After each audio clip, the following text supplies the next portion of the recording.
सम्पूर्ण नेपाली दाजुभाइ दिदीबहिनीहरुमा मेरो नमस्कार। अब अहिले एमाले बहुतै गाली गरिरहेको छ। यो मैले धेरै अनलाइन मार्फत पत्ता लगाए।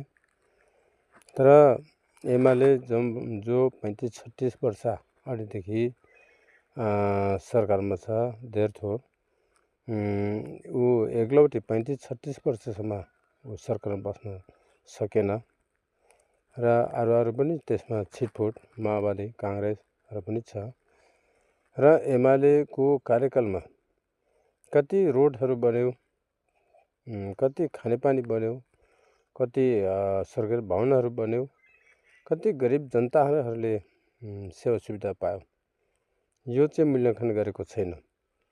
के 35-36 वर्ष आजभन्दा 35-36 वर्ष अगाडि यसै रोडहरु थियो, यसै खानेपानीहरु थियो र यसै तरिका खालको सरकारी निकायमा कार्य सञ्चालन थियो, यसै खालको सरकारी भवनहरु थियो तर थिएनन्।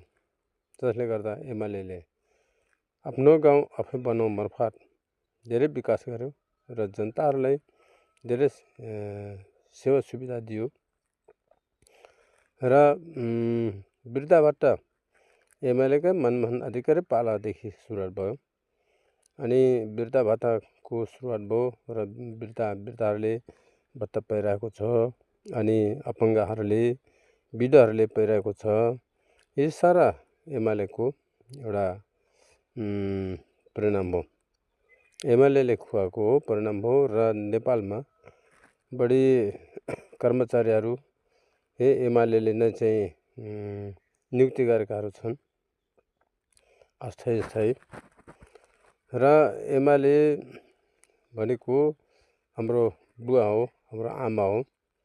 अब अहिलेका जुन तपाईहरु कुनै जनताहरु श्रम पार्टी, घन्टी हरेक किसिमका पार्टीहरु विश्वास गर्नुहुँदो रहेछ।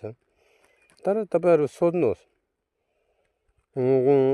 भर्खर जन्मेको बच्चाको भोलि यसले मलाई यसरी नै पालन पोषण गर्छ भनेर ठोक्का दिन सक्नुहुन्छ? अब र आफ्नो आमा बुवाको विश्वास गर्नुहुन्छ?